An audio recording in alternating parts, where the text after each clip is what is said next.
ditch Hampden and go and play somewhere else? I've said for a long time that if you look at countries like Spain,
Wo sollen wir denn eine...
Gratiskaffee gibt. Eine Bäckerei meldet kurz vor Ladenschluss einen Preisnachlass auf Brot.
ist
der Beatles. Zum Jubiläum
page from the diary of Flo. Dear diary, the ghost is back. This house is protected through...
Jetzt darum, richtig damit umzugehen, die richtigen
is Schmeichel out, Dalsgaard, Christensen, Larsen, Delaney all sit out. Ankersen, Bieland, Knudsen and Højbjerg all come in for the Republic of Ireland. 5 changes from the team who drew 0-0 with Northern Ireland.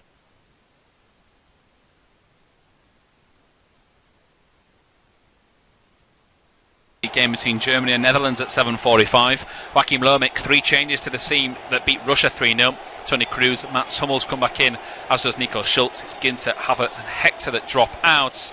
As for the Dutch, they have 2 changes to the side that beat France 2-0. Denzel Dumfries and Steven Bergwijn drop out for Kenny Tete and Quincy Promes. In terms of the permutations of the group, Netherlands only need a point to go through. France go through if Germany win this evening. Kick-off fast approaching in the Nations League game between Germany and Netherlands at 7:45. Joachim Löw makes 3 changes to the team that beat Russia 3-0. Toni Kroos, Mats Hummels come back in, as does Nico Schulz. It's Ginter, Havertz and Hector that drop out. As for the Dutch, they have 2 changes to the side that beat France 2-0.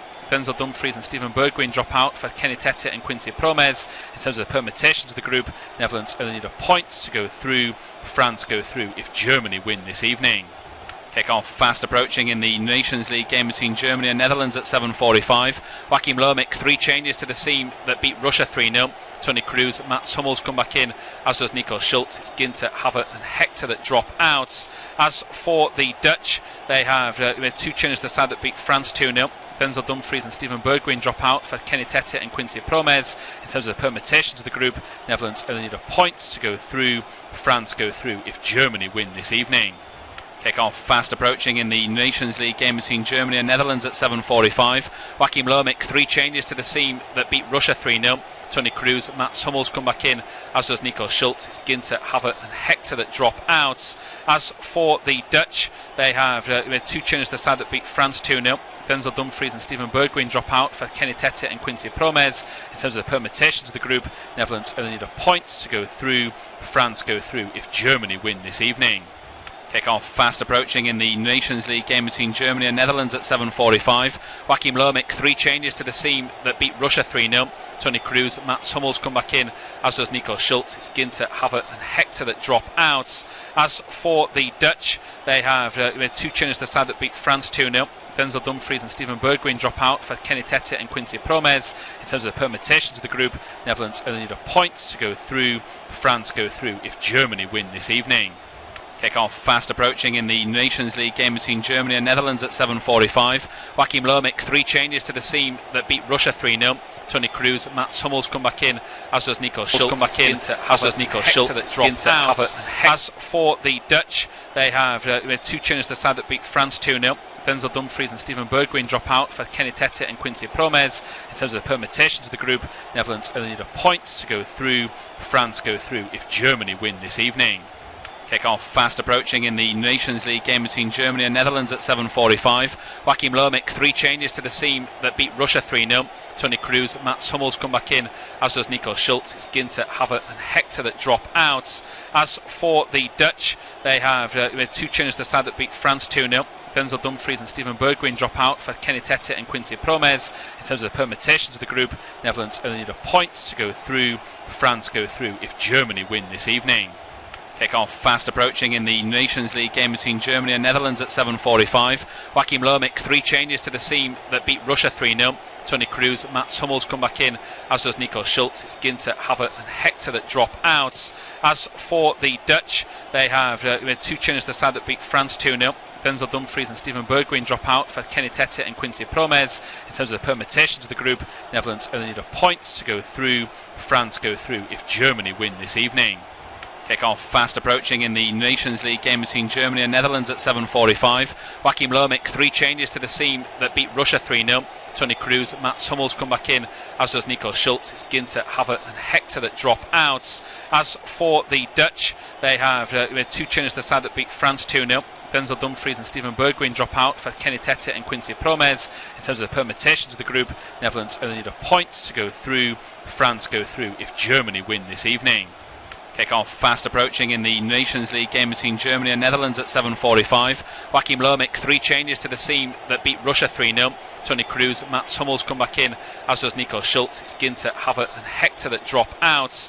As for the Dutch, they have 2 changes to the side that beat France 2-0. Denzel Dumfries and Steven Bergwijn drop out for Kenny Tete and Quincy Promes. In terms of the permutations of the group, Netherlands only need a point to go through. France go through if Germany win this evening. Well, a warm welcome along then to our commentary of this UEFA Nations League contest. It's Germany versus the Netherlands. Of course, Germany have had a year to forget this year. They've been dumped out of the World Cup in the group stages, relegated in this competition, while the Netherlands, after a good few years in the wilderness, now appear to be proving they're back to their best form. They beat France last time out, a remarkable result last week, and it has been a very special couple of weeks under Ronald Koeman from the Dutch. A couple of minutes into this, the Netherlands are just clearing the ball downfield, Germany intercepting it on the far wing. Real scrap and battle of attrition at the minute, early stages, and might not look pretty on the eye. Netherlands have actually worked out of a good position. Ball forward from Memphis Depay, that is blocked. Myself, Tom Hill, Jack Alpay are covering the game. Our first game together. This is an interesting contest, Jack, because I'm not sure anyone would have guessed how bad Germany have been the last 6 months. No, I don't think anybody, even if they would have seen the results 6 months in advance, would have questioned them. And certainly Germany... It's remarkable. It is. They've amazing how much they've struggled given the quality and the talent that they've got. I mean, you talk about the result of the group possibly being Netherlands beating France last time out 2-0. Well, the Dutch actually beat Germany 3-0 as well. It's not as if they've been unlucky. They've been beaten comfortably by teams that really they should be competing against. Yes, it's probably the most difficult of the A divisions within the UEFA Nations League, but you would have expected them to get more than just a point in that 0-0 draw in the opening game against France. Meanwhile, Holland on the other end of it, as you rightly say, really trying to put together some form of a resurgence, despite not really having anywhere near the same sort of talent as they have in recent years.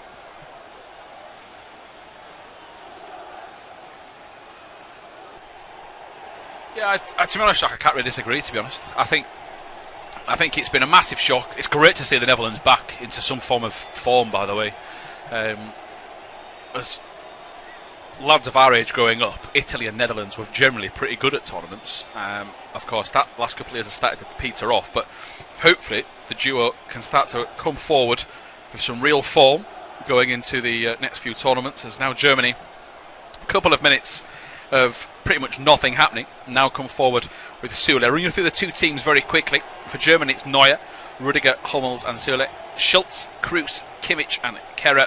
Gnabry, Werner and Sané up top. For the Dutch, Sillissen, Tete, De Ligt, Van Dijk, Blind, De Roon, Wijnaldum, De Jong, Promes, Depay and Babel. So two front threes. Germany going with a back three and a midfield four. The Netherlands going with a 4-3-3. And I think the other issue as well is that they're going through a bit of a changing of the guard a little bit, Germany. Players like Müller, Lahm, that were just guaranteed starters for the best part of nearly a decade, of course, are now one is retired, one's trying to work his way back into the fold. But Joachim Löw's appearing to go with more youthful, speedier players up top as they come down the right-hand side now, swinging across. That is from Kehrer, the PSG man. 4-3 block. But yeah, it's always going to be difficult when you're starting to see the old guard move on a little bit. It's not as if there's a lack of quality coming through, though. You look no, at I suppose not. Leroy Sané, Serge Gnabry, Timo Werner, even Joshua Kimmich, who's sort of cemented himself in the heart of midfield, moving up from a right back. There's some real quality out there alongside the old guard of Matt Hummels and Toni Kroos. The ball comes in towards the edge of the penalty spot. It's towards Hummels, but only as far out as the edge of the box. Here is that man Sané, back to the edge of the area, cushioned back. It's a bit of a hospital ball, and Germany are only able to concede a throw-in. The player in question decided to just launch that straight out of play. That was Schulz. I did the other leg of this, which was a real eye-opener. I've been massively impressed with the Dutch, I must admit, because they don't actually have much height up front. It's not as if they've got an out ball if they're struggling to get into a game. Babel's not the smallest, but he's out on the wing. And Memphis Depay has had a real resurgence since he's moved to France. And I mean, the form he's in, he's hard to stop. And one player that I really like, but he never seems to consistently do it in the Premier League, is Jorginho Wijnaldum. Yeah, for his country, he's second to none week in, week out. I think he's starting to grow into his role at Liverpool now, Gini Wijnaldum. Again, another player I like, and I feel goes under the radar, doesn't probably get as much credit as he deserves for the job that he does. But you mentioned Memphis Depay, just so much confidence at the moment. Yeah, he doesn't have the same height, and they are having to play through teams, but some of the goals he's scoring in Liga, and even the manner in which he's playing for his country at the moment, he just has that feeling about him where every time he gets the ball, something's going to happen. Yeah, as you said, that, and the fact every time he's on a team sheet now as well, it's a real fear factor for teams. He's got the ball now, 6 minutes into this off-tube studio commentary. Let's hope for an entertaining night. Ireland versus Denmark, the other game on this service, but let's hope this is the pick of the bunch. Certainly on paper, this is the one that many will want to hear about, as here comes Babel with that red hair of his. Plays it back to Deli Blind, who's now gone back to his homeland to ply his trade, and they're caught out. Depay tries a fancy flick, he runs into traffic in the shape of Cruz, who tries to release Sane. That's intercepted at the last second, and Elite is the man that sticks out that right leg to stop him in his tracks. But a really good idea from Toni Kroos. I mean, he has got his critics. Real Madrid getting hammered last couple of weeks before the original international break in October. They seemed to stop the flow of defeats. They were getting really poor performances. He was at the heart of that team, but he's still a magnificent player. If you look at his record of what he's actually achieved in his career so far, it's absolutely outstanding, Toni Kroos, and he's going to be a big part of this team tonight as they come forward again. Blind in possession, a couple of one-touch, and now it's back to two-touch passing here. Germany not really putting the pressure on. I'm interested to see how the attack, it sounds pretty obvious, but the attack and the defences here, they've got such good individual battles. So you've got, I mean, De Ligt is very highly rated in his country. People expecting a huge money move for him. He's pretty much going to have to be the man that's going to try and take out Sane. Werner and Gnabry are very quick and mobile.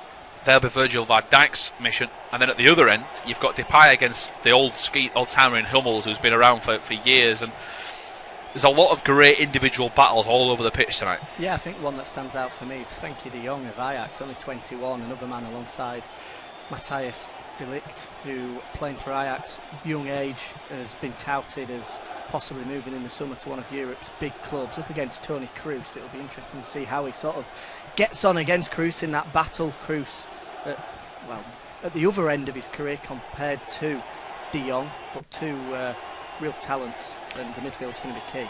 Yeah, great interception there from Babel. He releases Depay in towards the box. He's going to be forced wide though, both by his touch and the tracking run from Hummels. That's great strength, determination, just forces him wide. He made that look, I mean, Depay did make it easier for him, but he made it look like it was a veteran taking the ball off a under-15s player. He just moved him out of the way, and let's carry on. We'll break off because here comes Werner, right footed strike towards goal, into the back of the net, and Germany have produced a sensational counter-attack to take a 1-0 lead. Jack to the side of me, just a nod of the head, because that is brilliant. What a strike that is. What is it, two-touch, takes it on his knee, and he's almost caught Jasper Cillessen by surprise. Nobody expected him to shoot from, 25, 30 yards out on the half volley, right into the bottom corner. It's absolutely superb. You see, he takes it on his head, if anything, controls it brilliantly well. It bounces up just nicely for him to whip his right foot around it, and Cillessen full stretch has got no chance. A wonderful strike. A sensational start in this fixture then in the Nations League for Germany. Just soon after Memphis Depay was stopped in his tracks by Mats Hummels, the home side have launched a counter-attack which was played in the way down the left into Timo Werner, who took one touch, looked up, and many probably thought he'll take a little run and then pick his spot. But no, it was one touch, looked towards the far goal, and Cillessen is at full stretch, and he hasn't got a prayer to get to that. It's his first goal in 4. That doesn't tell the tale of that. It's a goal that looks like a player that is brimming with confidence. It's a sensational way to open this game, and let's hope the same pattern continues. Germany 1, the Netherlands 0. We're just ticking over towards the 10-minute mark in this one. What a wonderful goal that is. One that you could watch time and time again. But Germany break down the left-hand side. Can they double it? It's Leroy Sané. He's managed to get into the box, but it's a strong challenge that comes in from Kenny Tete. The Ajax man did well to stay with the pace of Leroy Sané. We all know how quick he is, but Tete himself proving that he's got legs to be able to stay with the Manchester City man. Still with Germany though. Opportunity to put the ball into the box and chance for Timo Werner. That one's so much easier than more than 60 seconds ago. Swings his left foot at it, but makes a real hash of it. What an opportunity for Germany to double the lead inside 60 seconds of taking in the lead themselves. Poor from Timo Werner. Having just scored a goal in the manner of which he has, came to him just to the left of the centre of goal, an opportunity to almost just caress it into the back of the net, but huge opportunity gone, and big sigh of relief from the Dutch. They could have quickly found themselves 2 goals behind and out of this contest, and it's obviously the Dutch that have far more to play for this evening than the Germans. A point or 3 will see them progress into next summer's UEFA Nations League finals, but the Dutch come forward themselves now through Memphis Depay. Leroy Sané back doing the dirty work, but it's fallen to the edge of the box for the Dutch with Ryan Babel. Tries to get his shot away, but it's blocked with a swarm of 6 or 7 white shirts for Germany, making sure that didn't get through towards Manuel Neuer.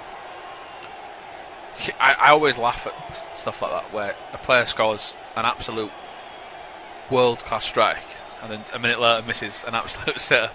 It just makes you laugh at some of the, just how hard it is at times to keep your concentration levels and with the pressure on. It's not a packed house tonight, which you can't argue with because of the fact that they have been on such a poor run. They don't have anything to play for in terms of, they can't qualify tonight. It's doom and gloom in terms of, and it's something they've not been used to. I'm sure there's many fans of other European countries that are having a little wry smile on their face going, well, it's about time, because they're described as the well-oiled machine. They just, for years and years, they just churn out performances. They qualify. They've got bad form going into a tournament. They turn up and win. It's just a known thing that Germany have done for decades. But I like the fact that they've given Loh a bit of a chance. He signed a new deal. They're giving him the opportunity. But we'll see if they can defend this. They've given a free kick away on the far side. It will be taken with a right-footed in-swinger ball to the near post. Flicked on, headed away. And that's by Süle. They've conceded a corner here, Germany. But the flick on looks like it could have been a dangerous one, Jack. But some decent tracking defending from the Germans. Yeah, defended that well, and it's going to have to be a good ball to be able to beat Süle, Hummels and Rudiger, both standing well over 6 foot tall. Although when you've got Virgil van Dijk running at the ball, you have got every opportunity of scoring from set pieces. Yeah, Depay's getting ready. Right-footed outswinger, edge of the 6-yard box. Looks for Van Dijk, as Jack mentions. He heads it skyward, still not fully clear. Played back out towards the halfway line. There's still a good way inside the Germany half. It's Blind back into the danger zone. Back out by Hummels. It's going to bounce in midfield. Wijnaldum's chasing. There's Kroos with a little backstabbing pass, but it's gone the wrong direction he intended. Into Depay. Good little through ball. 1-2 on, but it's delayed. Right footed strike comes in, and they're going to give the free kick. Advantage played. Hummels chops down Wijnaldum.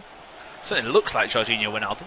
Or could no, I think it's actually Uti Promes that has been chopped on the edge of the box.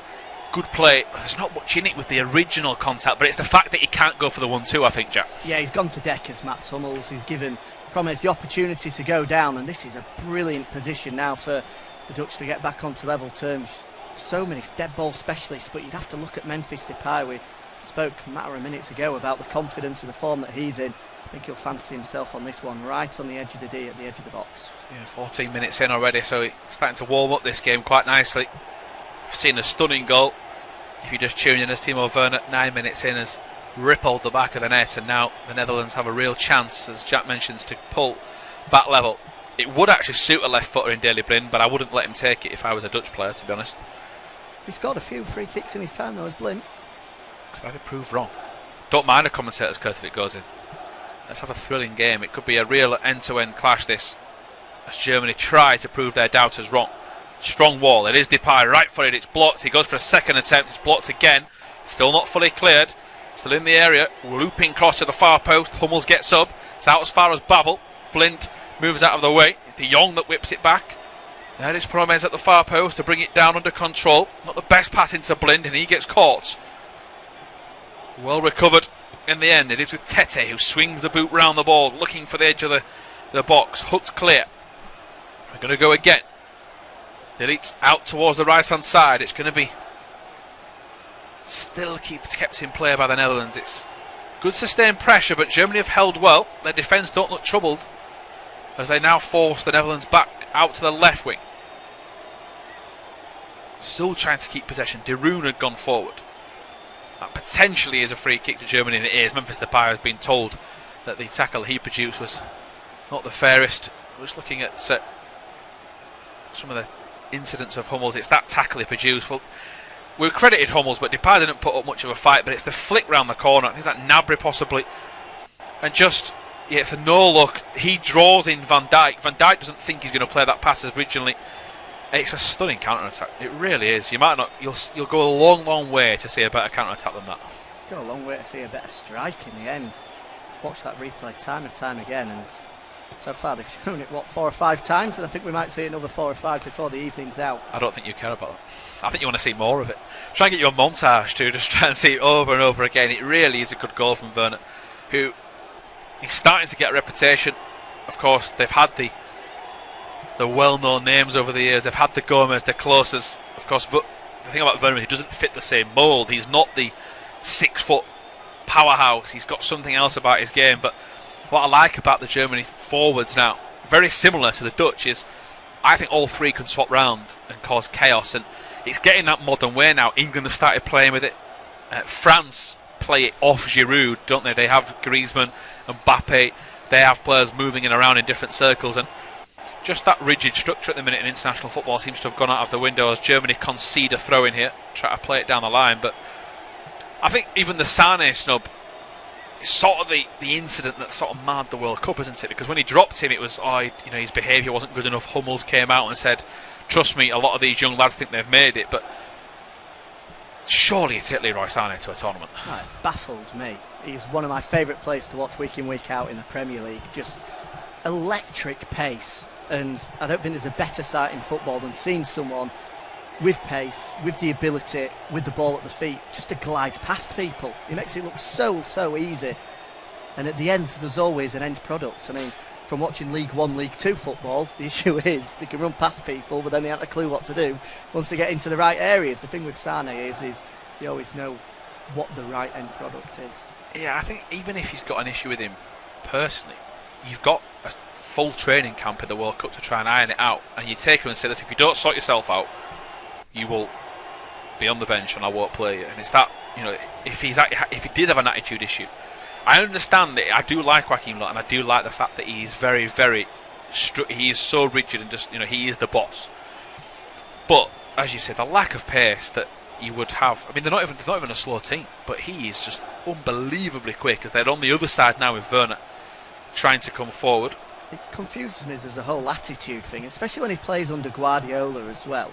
And gets dropped and then back in and out of the team. But he's still a part of that squad, and Guardiola's, yes, he's interchangeable with Mahrez now, but he still sees him as being a key part of that team, and was last year when they won the Premier League. Guardiola isn't going to have anyone within his sort of tight-knit squad that's got any form of an attitude issue. We've seen it at Barcelona, at Bayern Munich, and having read his book when he first came in to take over at Barcelona, the first thing he did was get rid of the likes of Ronaldinho, despite how good he was, because Ronaldinho was in the nightclub every night, and he didn't want that sort of attitude. He wanted a team ethic and a team ethos that everyone was pulling in the same direction. Yeah, speaking of the man here, it is Sané. Not the best first touch, a sensational second touch, and a strike into the bottom corner. It might have been deflected, but it's been helped into the back of the net past Jasper Cedersen.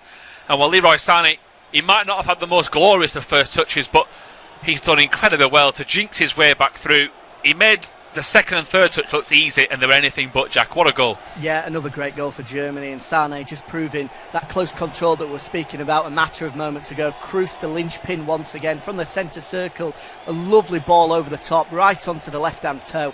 You rightly say, poor first touch, but the manner in which he dragged it out, created the room, and then struck it with his left foot was pure class from Sané. Took a small deflection en route, but I think it was bound for the bottom corner anyway. No, possibly it was harsh on Jasper Cedersen, is that the deflection certainly played its part in allowing it to allow Germany to double their lead. Germany have launched another quick counter-attack and have scored a second goal. They lead by 2 against the Netherlands, and it is Leroy Sané that's managed to get himself on the score sheet. It's come at the right time, just as they approach a difficult period in the game where the Netherlands are starting to come forward. Toni Kroos has played an over-the-top pass, and Leroy Sané's run had gone unnoticed by the Netherlands defence. His first touch was shocking at first. His second and third touch have jinked his way past 3 defenders. He might have got fortunate with the deflection off Tete's boot. He won't mind one bit. Citizen is beaten for the second time, and Germany lead by 2. It's the second goal in 10 minutes for the Germans, now 2-0 with 20 minutes just ticked over the clock. And as things stand, it's a long way back now for Holland. They're to book their flights to Portugal for next summer's UEFA Nations League finals. It's France who wins league.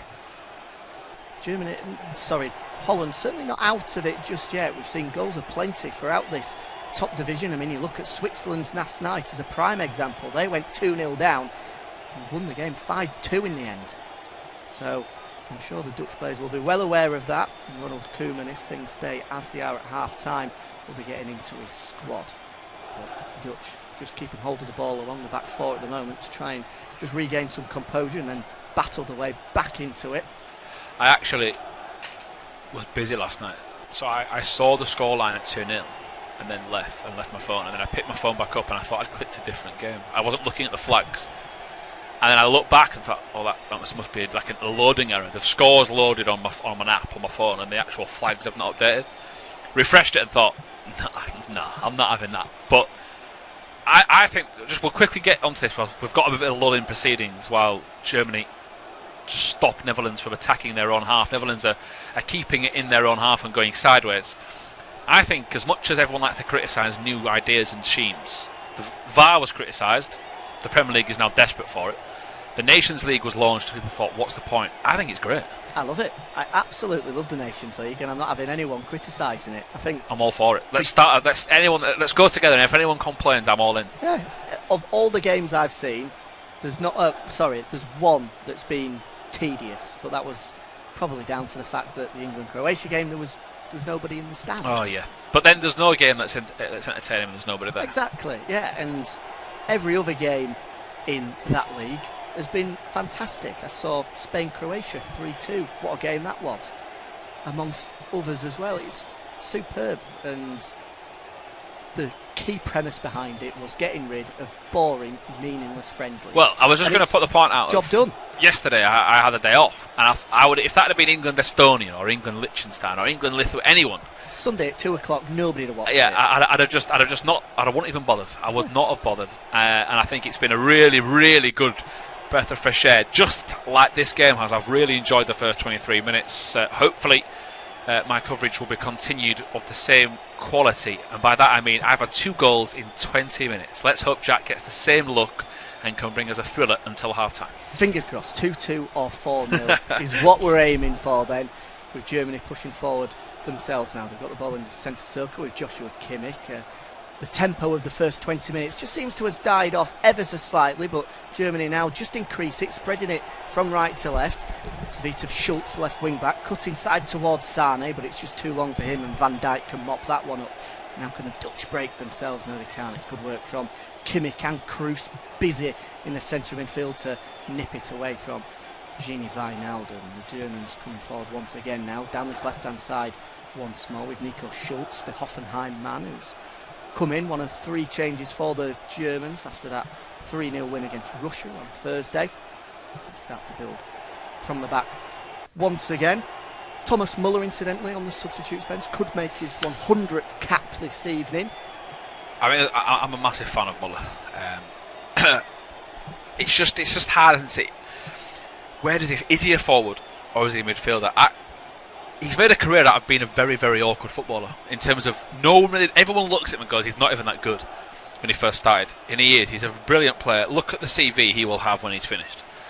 But he's a great player to have the bench if you have to bring him off the bench. If you want to start him, but you don't have to. And I think the strength and depth's still there. It really is for Germany. As the Dutch come forward now, it's a great ball forward. Falls at the feet of Memphis Depay. It's about 30 yards out. He's got 3 white shirts around him, so he has to turn away from goal. Now faces up those 3 white defenders and goes back. As the Dutch build once more down the left-hand side. Nice triangle work, falls at Depay, tries to whip in across, deflected, headed back out of the danger zone by Mats Hummels, and then further worked clear by the man at right back, Thilo Kehrer, on the offside flag, or a free kick. I've missed that one. What was it? Free kick? Offside? One or the other? Do you know what? I'm looking for the flag and I can't really see it. It's up against the Atalanta man, Martin de Roon, so I think it must have been a free kick. Yeah, I said the way the camera panned was straight to De Roon, which generally tells us if we can't see the official, that's what it will be. But even De Roon, I mean, I actually didn't mind him in that the only year he's had in the Premier League.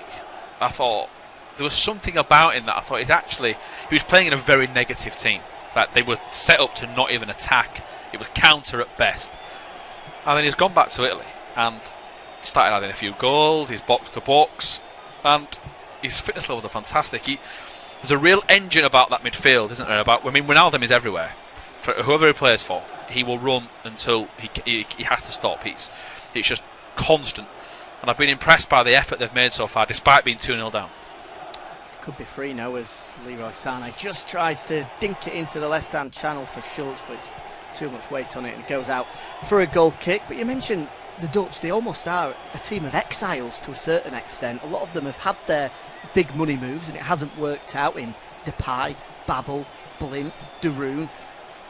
But they're just sort of reforming their career in divisions that aren't popular, in sides that probably aren't the most glamorous as well. There's not a lot of footballers within that starting 11 that are playing regular European level football in the Champions League or even the Europa League. I mean, you've got Depay at Lyon, and then there's 4 or 5 Ajax lads in there as well. It's only really Van Dijk and Wijnaldum that you could say are playing at the top end of European football. Yeah, like an elite. Week out. I mean, Cederson is obviously an elite team. It doesn't play.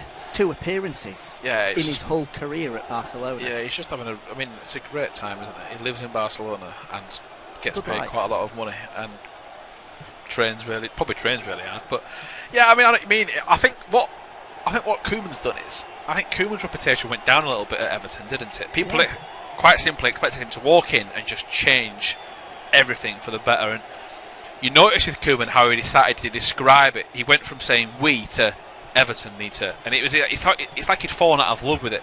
This must be such a passionate job for him as the Dutch come forward here. It's Ryan Babel in the box, but across comes Nico Sula to mop that one up well. Daley Blintstone will keep it in play. Just has it? No, it's gone out for a throw-in, but it's in the Dutch favour anyway. Just on the edge of the box down the left-hand side, taken quickly by Blint into the central midfield now with Frankie de Jong. He goes backwards to his Ajax teammate in Matthijs de Ligt. Now back with de Jong now.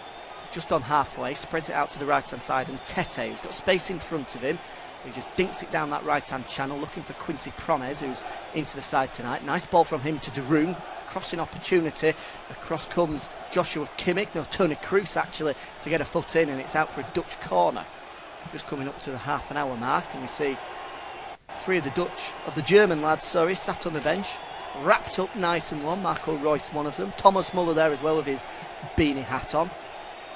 We now focus on the corner. Depay to take it out towards the right-hand side. It's going to be an outswinger. Depay flicks it in, but it's headed clear at the front post by a German head, and then worked further clear by the Germans. But Depay does well to come back and win it back, and it's De Roon who tries to just prod a ball forward and try to intersect that German back three, but Hummels is alert to it, and now the Germans can counter once again. It's with Tony Kroos. Looked to go to the right, but instead decides to go short. It's now back with Kroos once again, just inside the Netherlands half. Suddenly just stood on the ball, waiting for movement ahead of him. Then plays out to the left, and Werner will pick it up and run at the Dutch defence. He plays it down the line to Sane, and across comes Van Dijk. And just like that, the Germans have got themselves a corner themselves. Just small interjection of pace, and suddenly they can challenge that back four of the Netherlands. Yeah, they're making the Dutch half of the pitch seem like it's half the size, because it's like 3 passes in the corner, 3 passes goal, 2 passes goal. Using the ball so well. It's obviously that old cliche, isn't it? Let the ball do the work, and they're just doing it. Get the ball down, make the passes, And let's see what they can do here. Cruz swings it in swinger, looking for the head of Rudiger on the penalty spot. Back with Germans to the edge of the box. Can they get a strike in? Yes, they can, but straight into the hands of Jasper Cillessen. Either side of him, and it would have tested him. Serge Gnabry, right-footed, just shifted it away. Got the strike in, inside the foot. Great whip on it, but straight down the throat of Jasper Cillessen. The Germans will now try to build once again. And it's Kimmich and Cruz who have been so instrumental in that centre circle so far, just controlling the tempo. We even saw in that attack then, like Cruz just stood still for a second and then played it to Werner. But now they go down the right with Sane. Sane comes inside onto his left foot, switches it out to the left-hand side to Schultz. Schultz has Tete for company, so has to go backwards. Now the Germans have to work it all the way back to the halfway line before Hummels, a diagonal from right to left, but just overhit it. No, he's done well as Gnabry to keep that one in play. It's Werner actually. I think if it was Gnabry, he was a couple of inches smaller, it would have gone out for a throw-in. Werner standing about 6 foot, was able to head it back and keep possession as the Germans now are forced backwards. A high press from the Dutch, and it's all the way back to Manuel Neuer. It's a difficult ball for him to manage, and he half volleys it away clear. But again, Neuer normally so comfortable in those positions, but a bit of a hospital pass for him, as it's now an opportunity for the Dutch to build. Half an hour goal. Yeah, you look at that, you get a little bit nervous, don't you, if that's other keepers. Pericek, for example, who looks like I think his days are done at Arsenal in terms of a starting keeper, watching how good Bernd Leno is on the ball. With Neuer, you do have that butterfly, then you think, well, it is Neuer, but he can throw an occasional mistake in. The fact it's about 2 a season shows you how good he is, but he gets a decent bit of contact on it. What I liked about that move was the Dutch line of like 4 midfielders and striker were just pressing as one. It was like a formation, wasn't it? Just doing some sort of military exercise, pushing and making them make the mistakes. I don't feel sorry for them being 2-0 down. They've certainly got promise in this game. They've drawn a free kick, another foul. They've already got Hummels carded. There's every reason and every right that the Dutch could get a goal before half-time and build on this. Tete, the man that's been brought to the floor. Yeah, the game at the moment certainly hasn't been anywhere near a 2-0 reflection on Germany. They haven't been that dominant by any stretch. It's been 2 good counter-attacks, 2 good finishes as well from 2 quality players. That's been the difference. But as you rightly say, the Germans, 13 minutes to go of this half, plus added on time. An opportunity now for the Dutch away from the right-hand side. It was a wonderful move, including Tete, Droom, Promes. 1-2 touch football, and they were able to just pass the way through Cruz and Kehrer and even Sula, who had to drag down Tete, who was breaking forward down the right-hand side, and he's won the free kick to be taken, whipped in towards the near post.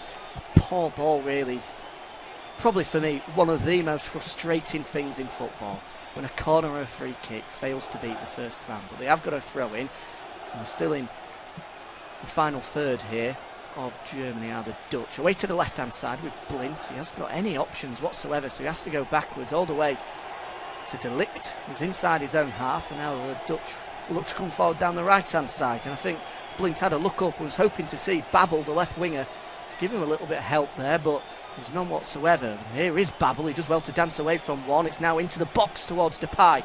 Falls back towards... Don't think it has. It's gone onto the roof of the goal, but Neuer was panicked for just a second. Sula, coming across at the near post, just heads it out for a corner, which has been taken quickly, chipped into the box, drilled across goal, but Hummels is there to deal with it once again. What is that corner? I don't know, it nearly worked though. It did nearly work. I was going to look a little bit foolish, but they played a chipped corner in between 2 German shirts. That would have been... I mean, that just tells you the confidence that they've got at the minute. They're 2-0 down. They found their feet finally. They're starting to click a little bit better. Germany, I think what's quite interesting, I've wrote 3 things down. Goal, Gnabry. Because there's not actually been a boatload of chances either side. But the Dutch are slowly starting to come into this. That was a good ball in. It's making Sula do something. Asking questions of the defence. And, I mean, for me, this is possibly the quickest 35 minutes I've done for a game for a long while, which is always a good sign.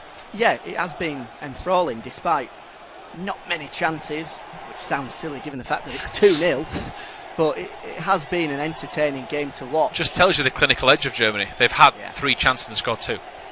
4 chances. They had Werner missed from close range. That can be added to my notes. Now we've reflected, I've remembered. We're giving Werner all the praise in the world, and rightly so, for the goal that he scored, but not the best of misses. Schultz, this is a great run forward from left wing back into the box, left by Sane. Werner tried to pick it up, but it's that man Virgil van Dijk who comes across to mop it up well, and it's been almost the story of the half. Hummels has been so strong for the Germans in at centre half, and Van Dijk, when needed, has done his job for the Dutch as well. It's Rudiger on this time who gets his shoulder in front of Depay, muscles the former Manchester United man out of the way, plays it back to Neuer. So we've got 10 minutes to go, plus added on time of this one. Germany 2, the Netherlands 0.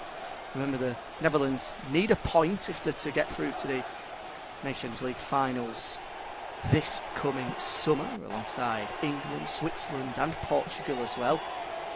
Seems like an interesting prospect, that does. I can't wait already. A week in the Algarve. Can't wait. I might try and float the idea for a holiday at the same time, just and hope that she forgets. I've already left the seeds.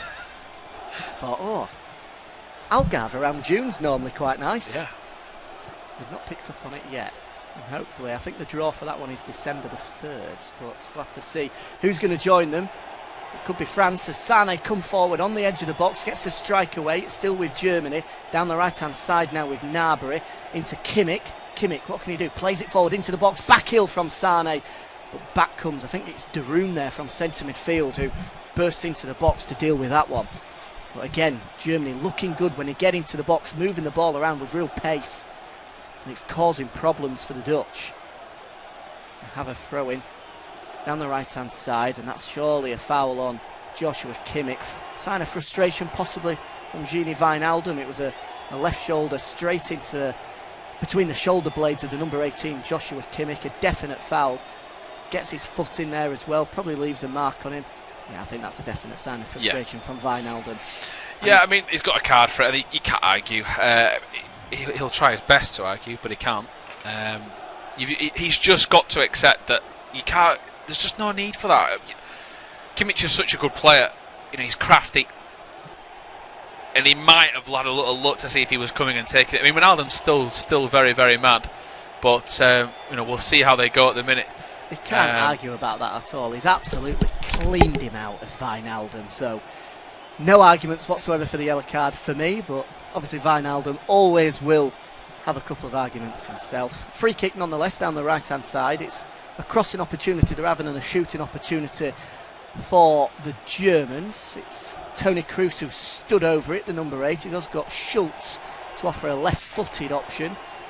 Kimmich has made his way into the box. He's back up onto his feet, sporting a rather tremendous moustache, is Joshua Kimmich. It's a blonde one though, so we have to really zoom in to be able to see the tash of Kimmich. Not normally a man for facial hair, but clearly doing his bit for Movember. So we see a close-up of Nico Sula. We're still waiting for the referee to blow his whistle, which he has, so it's going to be an in-swinger. Kroos right-footed towards the penalty spot, dealt with by the Dutch. And he's going to roll out for a throw-in down the left-hand side now. And it's Sula who has the ball over his head, throws it into the box, right at the feet of Kimmich, who's on the byline, drags it back, but it's Van Dijk who's there to volley it clear. Gnabry will take it back under possession, but Promes does well to get it back under control, but can't fight off Sula, who wins it back for the Germans. Now with Gnabry, who almost does a Cruyff turn to get himself out of trouble, and then plays it backwards, and Germany have it back into safe possession inside the centre circle of Mats Hummels. Now with Kimmich on the edge of the centre circle, bursts forward, spreads it out to the left-hand side. Werner, who's out on this left this time, tries to get it onto his right foot, plays it back down the line. Cross comes in, head comes in from Gnabry, just wide of the far post. Another opportunity for the Germans. It was a difficult chance for Gnabry at the near post, had to generate all the power with the header himself, and was fairly close. Got in front of De Ligt, aimed it towards the far post, but always moving away from Jasper Cillessen. Closing stages of the first half, and Netherlands still trail by 2-0, but it has been a good little battle between the two teams. Netherlands are trying to do their best to get some momentum and build some passing. Wijnaldum has been booked, Hummels has been booked. It's not been a dirty affair, but both sets of players are really starting to stamp their feet and show some authority. 2 more chances since the goal.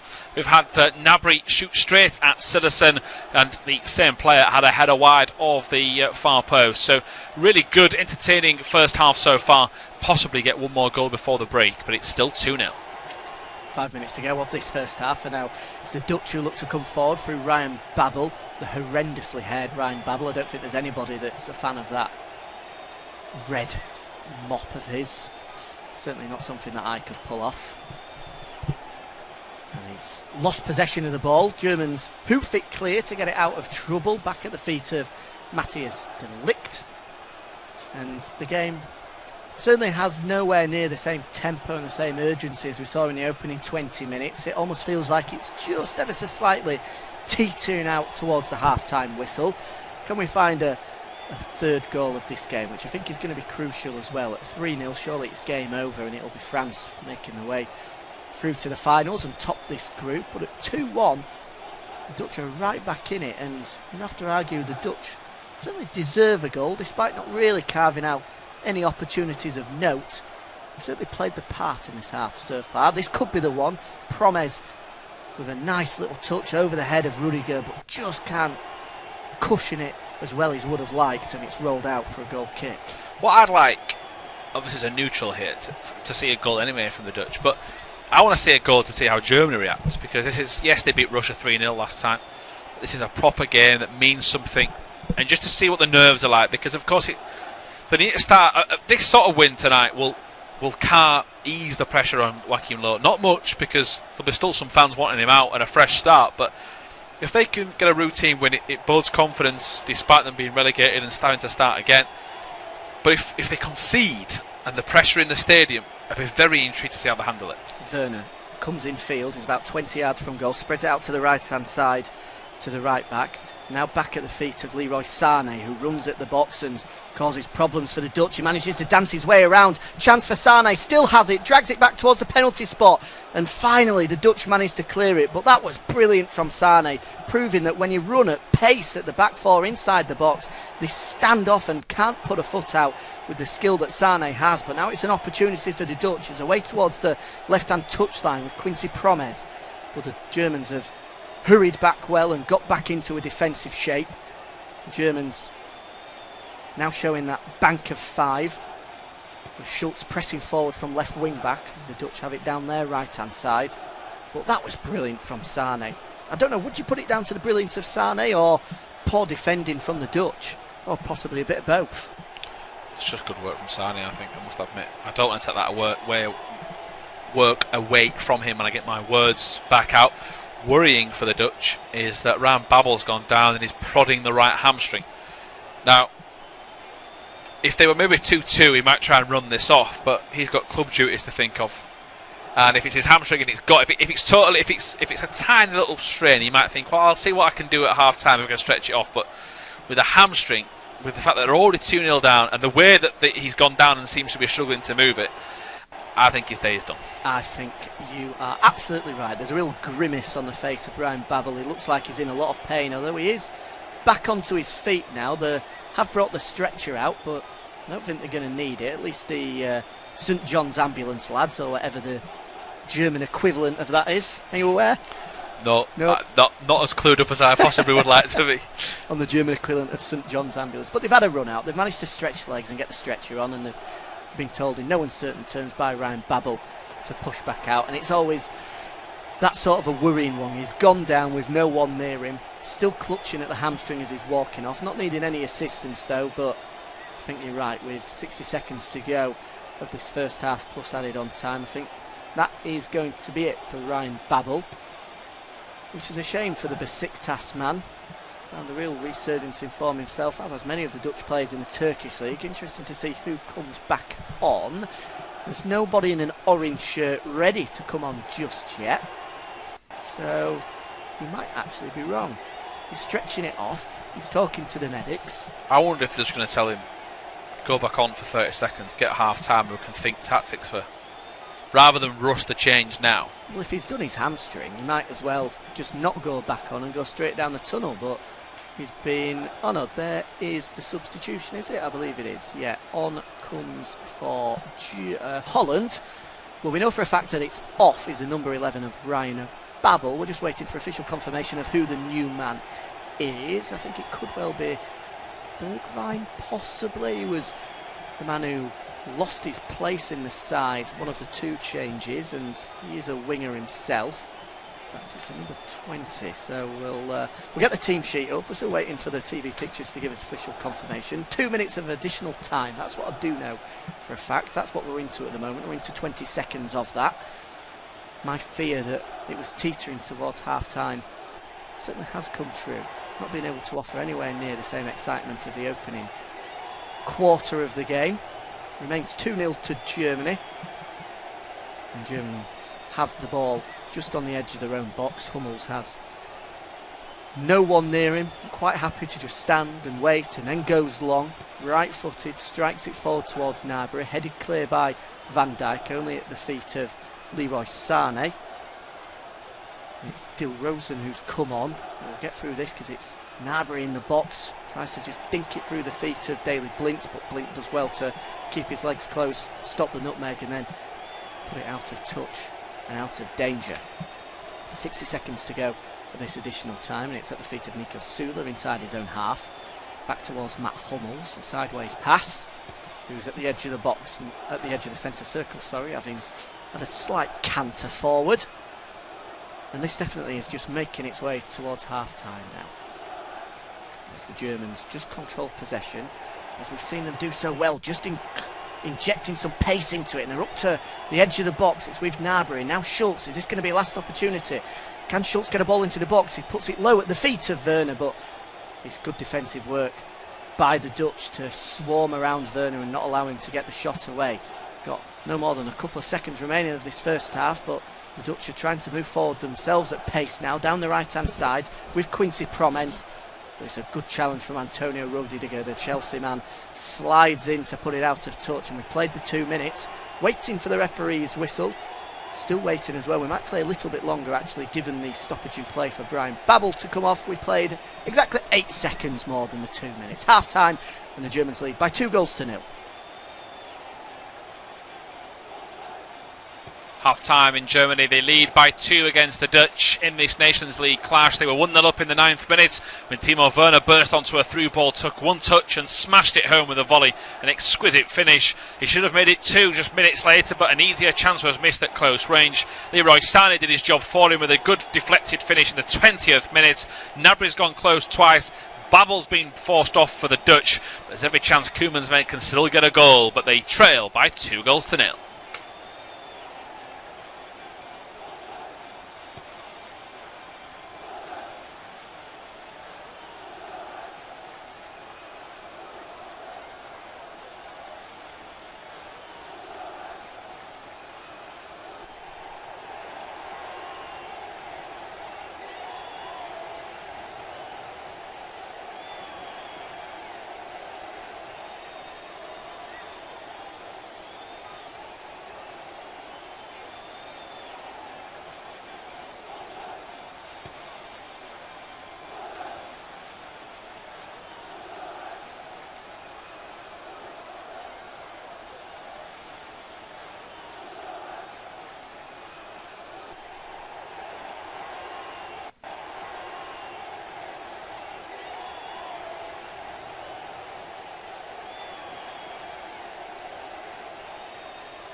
leave that there then, because the action has resumed. Germany 2, the Netherlands 0, and we are back with what hopefully will be a very entertaining second half of football. It's been an interesting 45 minutes because the Netherlands weren't actually that bad. They started with some purpose but fell 1-0 down. Could have been 3-0 down and we're lucky to have it 2. Could be 3-0 down here though as Werner strikes right-footed, straight on the throat of Citizen. Great counter-attack, and Werner, the man that scored the first goal, is the man on hand to try and sting the palms of the Barcelona stopper, or backup stopper should I say, but he does very well. Myself, Tom Hill and Jack Appleyard covering the game for you. It is one of the 2 games on this service, which is Denmark versus Republic of Ireland is the other. So yeah, goals from Werner and Sane are the difference. I'll run you through the 2 teams as we start the second half very quickly. Neuer, Rudiger, Hummels, Sule, Schultz, Kroos, Kimmich, Kehrer, Gnabry, Werner, Sane. For the Dutch, Sillissen, Tete, De Ligt, Van Dijk, Blind, De Roon, Wijnaldum, De Jong, Vilrussen, Depay and Promes. So Jack, we enjoyed the first half. We did. We certainly seemed like we had a better game than our colleagues did.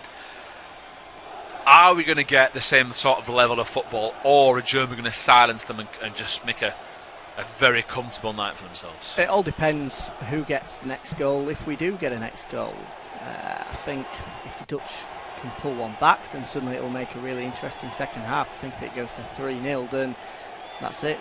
The Germans will shut up shop, and I think we could be into quite a boring procession. But fingers crossed it is the Dutch that score.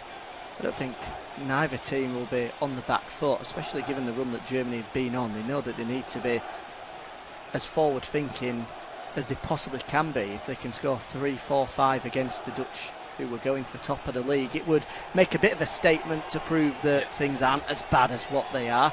So they've got a real intent to go forward, and obviously it goes without saying for the Dutch that they need to draw to top the group. Yeah, I'm looking forward to the second half, just to see Germany dissolve, by the way. You know, that's the key thing.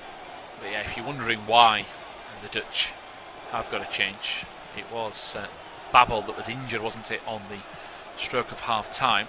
So I'll try to get the number confirmed for Dillerson. 20, I believe, is 20. it? I mean, it was a hamstring injury for Babel. They're taking no chances, which I guess if he isn't 100% sure, then that's the correct thing to do.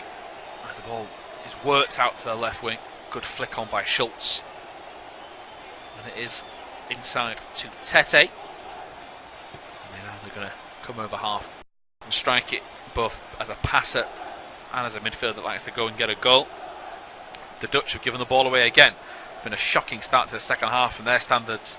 They've given the ball away on a number of occasions. Werner's already stung the pounds of Citizen. Kroos shooting over the bar just then. So Germany, as Jack mentioned, if they're going to go for the third, we expect them to see the game out. Perhaps they feel like the statement needs to be made 3, 4, 5 if they've got it in their locker.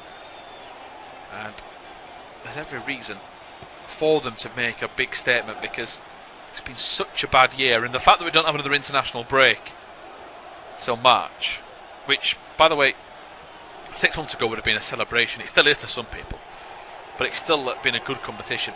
Offside here as Germany comes, but the fact that there's not a break now for 5-6 months, it just eases the pressure if they can go get a 3 or a 4-0 win, and you think, right, we can end now high, let's go back and let's come good again in 2019.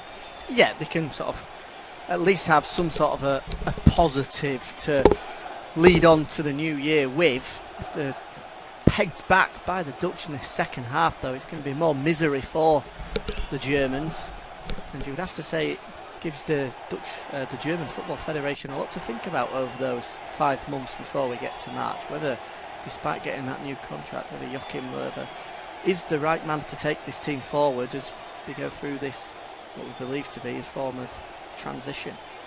Yeah, the Dutch come forward, it's De Roon that's caught out. Sane works the ball, it's worked into Kroos, who finds Schultz.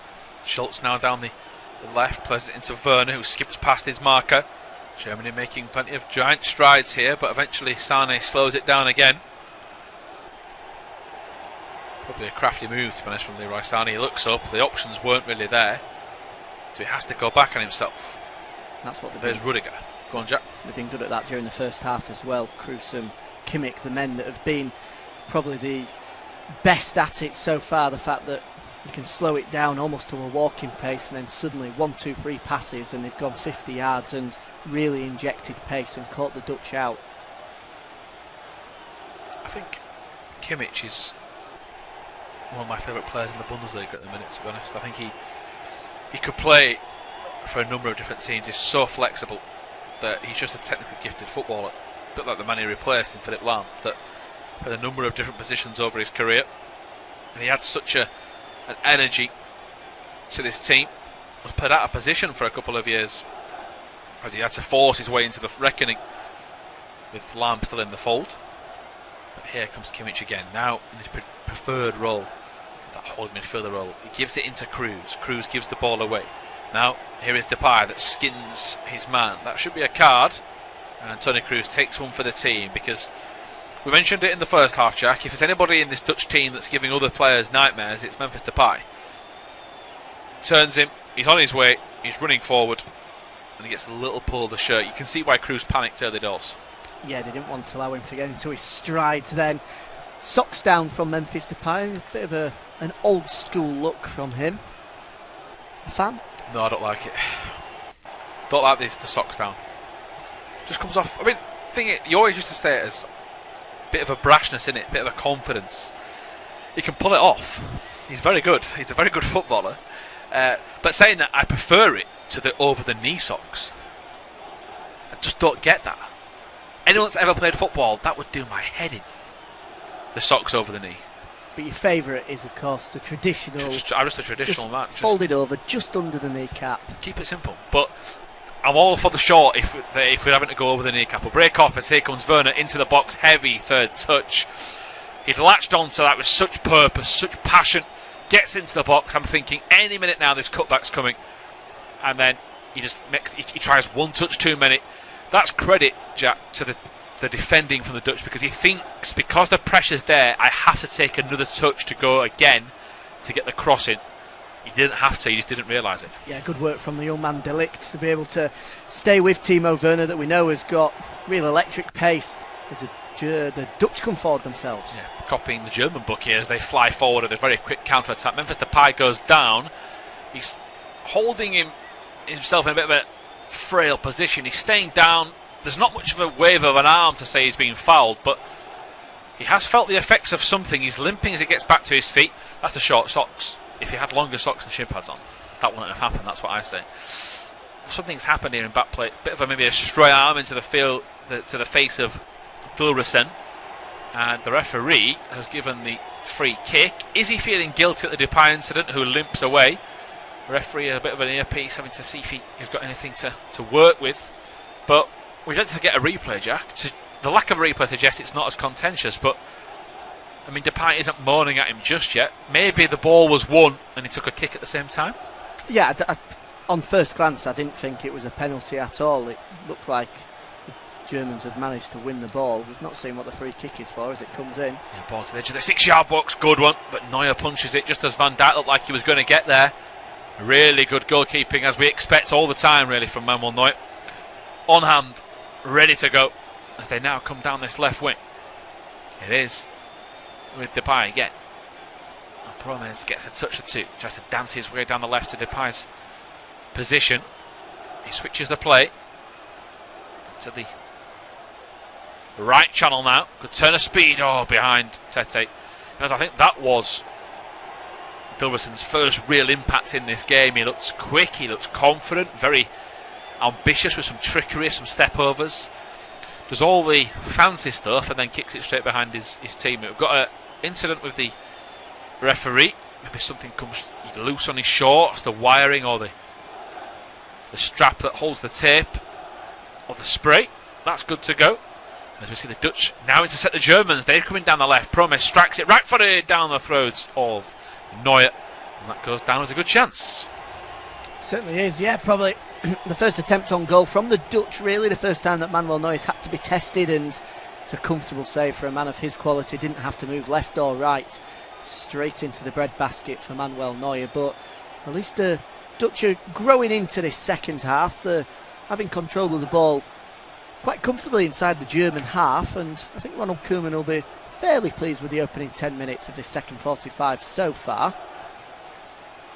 Ivaro Dilrosun, the young man, the 20-year-old, good opportunity for him, having made a big move to Hertha Berlin in the summer.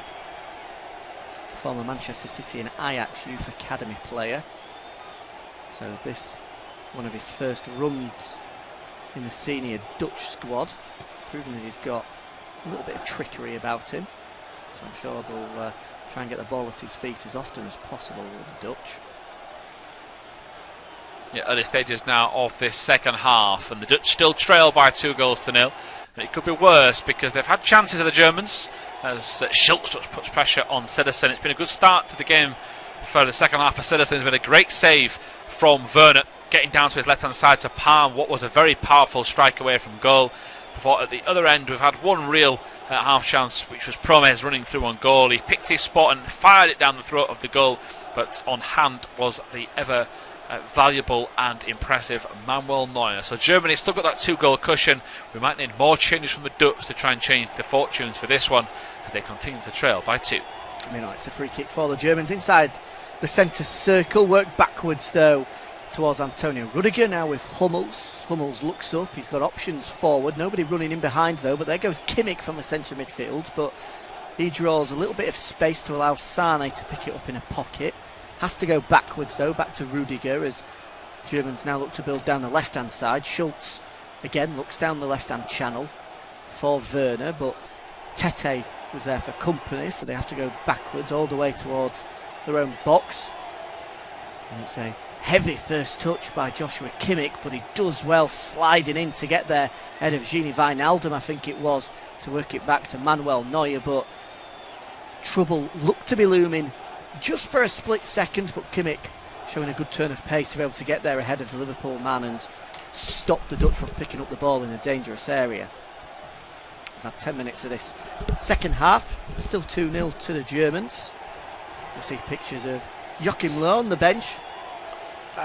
Löw just said something to his assistant there, who had a headset on. Have they got those warm-up coaches now?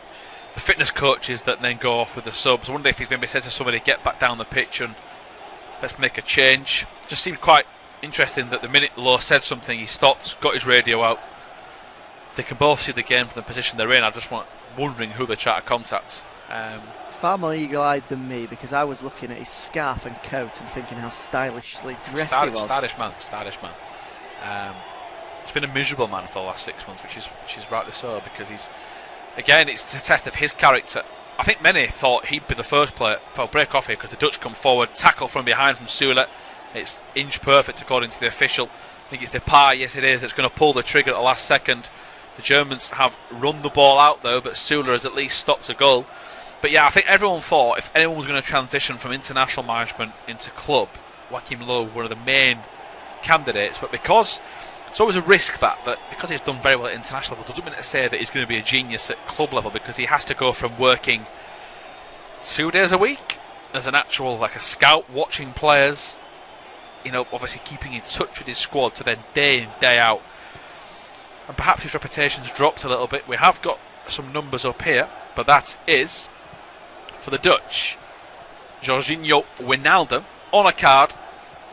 He's coming off, Jack, and it hasn't been his night tonight. We'd probably cursed him by saying he's normally very, very consistent, but Vilhena is the man that will come on in his place. Yeah, he's been quiet, not really done a lot at all. Gini Wijnaldum, one of those, probably just sums up his career, where against France in the 2-0 win, he was instrumental to that, busy in the centre of midfield and allowed the Dutch to break forward so well, whereas today, just far too quiet. And I think that's what most Liverpool fans probably moan about him the most, his consistency. They don't see him sort of reaching those 7/8 out of 10s week in, week out. You'll see 9 1 week, and the next he's down to a 4. Yeah, when he scored, he had that amazing record that he couldn't score at home. Was it away from home? Sorry. Yeah. He couldn't score away from home, could only score at home, which was baffling. He ended it earlier this year, but it's just one of those records that continues with the statisticians now. As here comes Depay, it's twinkle toes, tries to play the no-look pass, it was on. Just a good bit of defending from the Germans, as here comes Tete down the right, tries to get to the byline, and does, swings it across the 6-yard box, but Hummels deals with that because he just chests it down to Manuel Neuer. Mats Hummels looking back to his best tonight. Of course, he's not had the easiest start to the year. Bayern Munich haven't. They're a good 6-7 points behind Dortmund. Niko Kovac is having to defend his position. So just what we expect as the norm, that Bayern Munich are going to walk their way to a Bundesliga title and Germany are going to be the dominant force in Europe international football. It's just not been the traditional start to the year for either of those two. As Tete comes down the right, that should be a free kick. Advantage could have been played, but they've said that Depay was going to be forced wide, so Rudiger is punished. Free kick to the Dutch. Proves how quiet Wijnaldum's been in the game as Tony Vilhena comes on, and within 60 seconds has already picked up the ball and looked bright as the Feyenoord man. Probably had more moments of note in those 60 seconds than Wijnaldum did in the hour that he was on the pitch. Probably a little bit harsh, but Vilhena has looked bright. Yeah, ball to the far post. No, I mean, I must admit, I forgot he was playing at times. But they're saying that the Dutch midfield have had to just do running. We'll break off here. They're having to do some more running as they're trying to catch Timo Werner, who's into the box. Left-footed strike. Oh, it's wide of the target. It was set to be the third unbelievable counter-attacking goal. Perhaps my favourite for the speed that they broke. Serge Gnabry to Timo Werner. And it's that style of play that Germany are now starting to adapt to. It's going to take time to work. They're not used to it. But Serge Gnabry and Timo Werner are certainly used to it. They're on the same page. It was a delightful ball. The pace, Jack, that he gets up, he goes with it. He's got a Dutch player on his shoulder at all times, and perhaps I might have been right, because they are making a change. Maybe that walkie-talkie incident was the sub. It's Marco Reus. What a nice sub to make. Timo Werner off, Marco Reus on. Bit more defensive in terms of he won't be an out-and-out number 9. They'll play maybe a bit more wide, and they still get a very quality player coming onto the field. So your thoughts on the sub and the chance? Well, in terms of the substitution, quite right. Not a bad man to bring on in Marco Reus, the Dortmund man who, year in, year out, apart from that year, as they were building up towards the 2014 World Cup when he unfortunately had that serious knee injury, which means that he missed out on that squad, and picking up a winner's medal has been superb for Borussia Dortmund over the years. In terms of the chance, yeah, brilliant from Germany to be able to break what was probably the full length of the pitch inside no more than 10-20 seconds. It was one pass, and Werner showing real electric pace to burst his way past Tete, that we've seen once in the match already actually catch up Leroy Sané, so we know that he's got an engine himself, but Werner showing strength and speed to shrug him off. Question, could he have gone with his right foot just to try and tuck it inside that far post? As he went with the left foot, it was always going to move away from Cillessen and move away from the far post he was trying to move it into. But I think we're probably nitpicking. No, I mean, it's obviously hindsight for us. We get to see it a couple of times.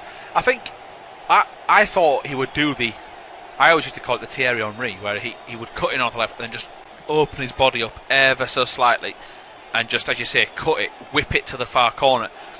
Maybe he thought the Dutch defender was a bit too close, that if he opened up, he'd nip it off him. But perhaps, I mean, you mentioned the speed that they caught him with. Shows that the confidence that the Dutch have in their own defending, that they can, go man-to-man tight with Timo Werner. If he got another couple of times, he probably would go with the right foot. Technically, physically, it's always going to go away from goal, as you say. But I like the fact that he didn't delay, he didn't take a couple of touches, he just out of his feet and go. And he'd have had to make a very good effort to beat Cillessen, who's been in good form tonight. But Serge Gnabry, another that was let go, ready to go.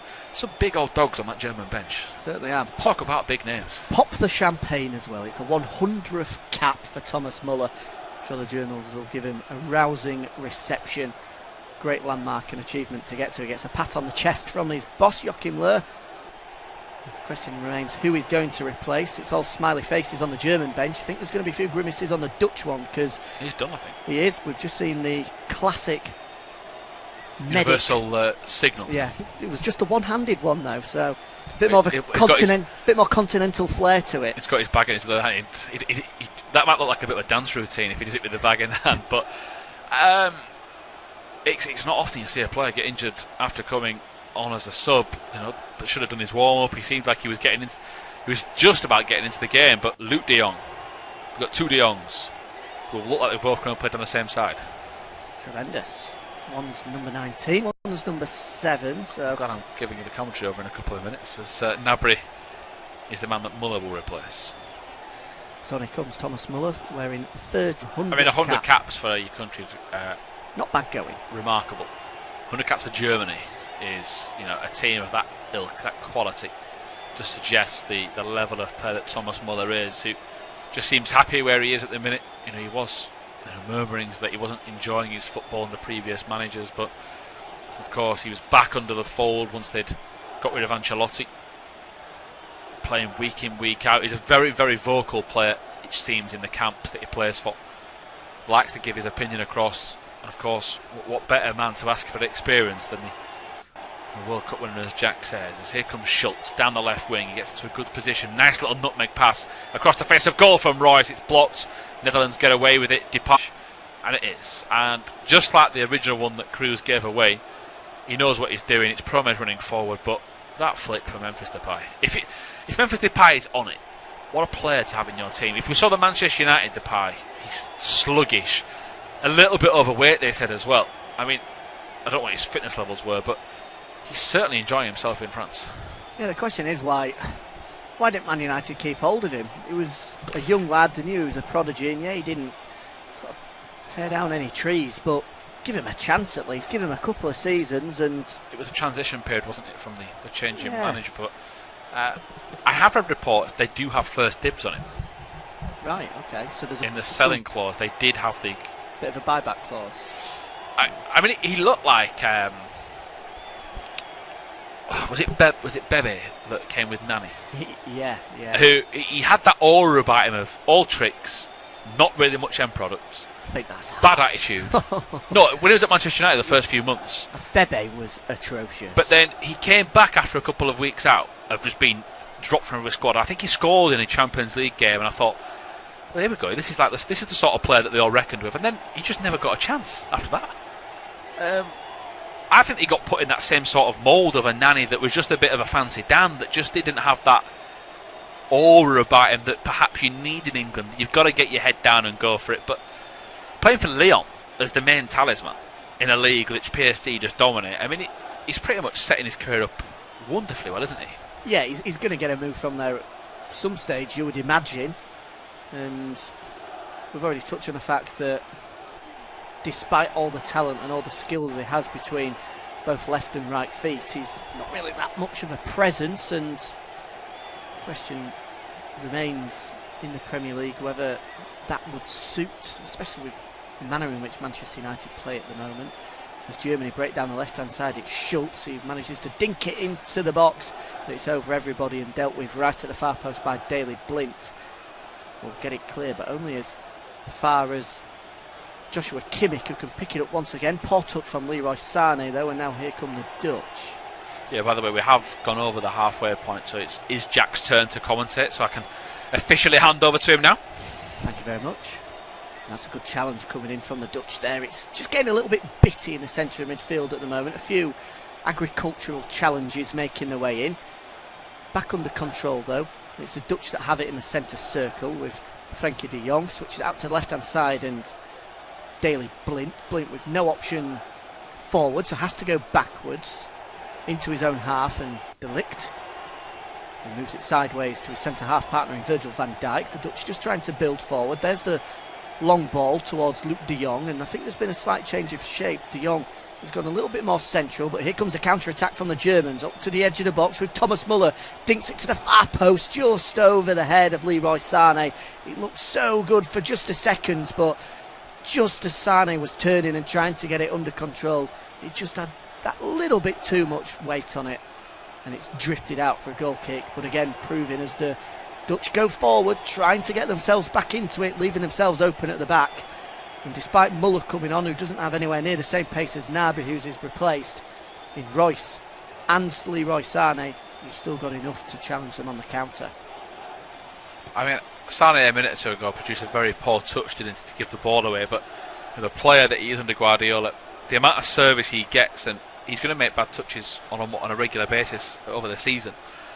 It's how you react, and then to just get that out of your head. Right, I'll go get in a good position, and Royce comes on now, who I think is technically better than him. But here they go again. Great ball from Muller over the top, squared to Sane. Surely, no, he's lost it between his feet. Still got it though. Back to goal, so he's going to have to go backwards all the way to Schultz. Still building now. The Dutch have recovered ever so slightly, and they've got 8 men behind the ball as the Germans go backwards even further, and it's Depay who manages to nick it off Kimmich, but the ref has adjudged him to have fouled him. But what a wonderful ball from Muller. A no-look dink over the top. He just knew where the players were. The run from Marco Reus completely caught 3 or 4 Dutch players out. And I think you've got to put it down to good defending in the end from De Ligt. He managed to recover well. Sane, yes, it was a glorious opportunity, no more than 5 or 6 yards out, but I think De Ligt just did enough. He has distracted him, but I'll give a little bit of, in fact, a break off, because here comes Germany. Once again, Schultz inside the box, this time to Sane once again, and it's De Ligt who gets there in front of the Manchester City man once again. But the Germans are growing in confidence here, and they're finding so much space to work within all of a sudden. It looks like there is a third goal coming, and at the moment, it's going to come in a German favour.